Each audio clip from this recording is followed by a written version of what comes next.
मला समाज मोठा करायचा, यांसाठी भरकटाचा नाहीये, मला वाटलं नाही करायचं. 3 कोटी आरक्षणात घातले ताई मी आतापर्यंत मराठी, आणि आता गॅजेटने मराठवाडा पुरा घातलाय. पश्चिम महाराष्ट्राला काय राहिलं खाली, झाले मराठी सगळे आरक्षणात.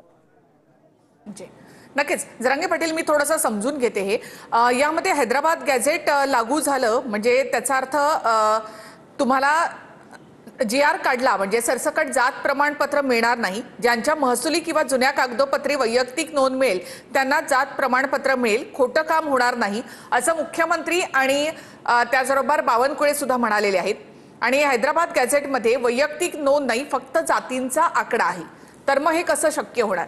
मी तुम्हाला मुद्दाम ते मुख्यमंत्र्यांचं वाक्य वाचून दाखवलं की परत एकदा सांगते मी, हैदराबाद गॅझेट लागू करण्याचा GR काढला म्हणजे सरसकट जात प्रमाणपत्र मिळणार नाही. ज्यांच्या महसुली किंवा जुन्या कागदोपत्री वैयक्तिक नोंद मिळेल त्यांनाच जात प्रमाणपत्र मिळेल, खोटं काम होणार नाही असं मुख्यमंत्री देवेंद्र फडणवीस म्हणाले. बरोबर आहे ना, मग देवेंद्र फडणवीस साहेब बोलले ते बरोबर आहे. ज्यांचे पुरावे आहेत त्यांना दिलं जाणार. हैदराबाद गॅझेट हे महसुली पुरावा आहे, सरकारी दस्तऐवज, बरोबर. आणि समाजाची आकडेवारी दिली. एखाद्या तालुक्यात समजा 20,000 आकडा दिलाय 81 ला, 1881 ला, तर त्याचे आता 70,000 झाले. म्हणजे जे पूर्वी होते, एखादं गावाचं उदाहरण दिलं तुम्हाला मी, अंतरवालीचं दिलं की इथं बाबा त्या काळी 100 मराठी होते, त्यांचे आता 2,000 झाले. मग आम्ही त्यांचे वंशज आहेत ना. आमची जी आकडेवारी 1,23,000 उदाहरणार्थ छत्रपती संभाजीनगरची, त्याचे आज 5 लाख झाले. ते 1 लाख समजा तेवढेच धरा, चला जाऊ द्या, ते कुठे गेले? मग मराठ्यांचा आकडा आहे ना नुसता, ते कुठे गेले? एक बी नाही. लातूरला 57,000 आहे उदाहरणार्थ, आकडा कमी जास्त होईल, 57,000 आहे, ते कुठे जाता? एक बी नाही. हे कुठे गेले? म्हणजे इथं असणारा मराठवाड्यातला सगळा मराठा हा कुणबी आहे. त्या हैदराबाद गॅझेटच्या नोंदीच्या आधारावरती इथल्या सगळ्या मराठ्यांना कुणबी प्रमाणपत्र मिळणार आहे. फक्त सरकारनं दगाफटका करायचा नाही. नोंद सोडून देऊ नका आमचंही म्हणणं आहे. आम्हाला पक्कच पाहिजे, ओरिजिनलच पाहिजे. बर, आम्ही त्यांच्यासारखे हट्टे नाहीत, कोणाचं द्या आम्हाला असे आम्ही नाही, आमचंच आम्ही घेणार. आणि ते जे दुसरा प्रश्न होता तुमचा की सरसकट म्हणतात की नाही सरसकट, बरोबर आहे त्यांचं. मराठवाडा चाललाय आताशी, सरसकट राज्याचा विषय, सगळं होईल तिथपर्यंत बरोबर जातो मी. तुम्ही फक्त धीर धरा. मराठवाडा पश्चिम महाराष्ट्र गेला झालं ना, काय राहिलं खाली?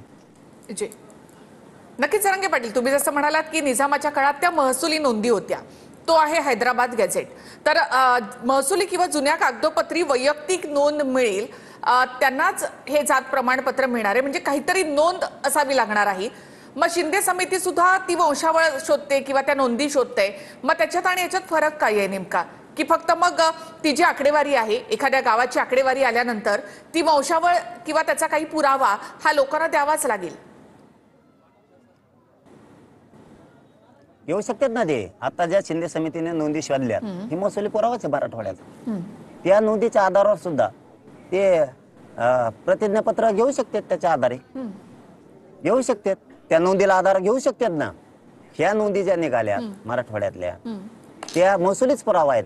आता निघालेल्या शिंदे समितीने काढलेल्या 58 लाख, याच तुम्ही प्रतिज्ञापत्र घेऊन हो, त्यातल्या मराठवाड्यातल्या काय जर 2-4 लाख निघाले असत्या, या नोंदीचाच आधार घ्यायचा, परिपत्रक घ्यायचं, आणि हैदराबाद गॅझेटच्या नोंदीला तुम्ही तो आधार करू शकता.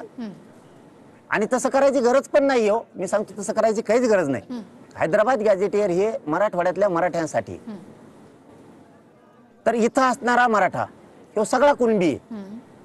इथं दुसरं कोणी त्याचा जर उल्लेख केलाय ना, जिल्ह्यात इतके मराठे, मग त्या मराठ्यांना तुम्ही प्रमाणपत्र द्या ना. बाकीचे त्यांचे वंशज येतं, त्यांच्या नातलं घेतं, नाते संबंधातले, रक्ताच्या नात्यातले.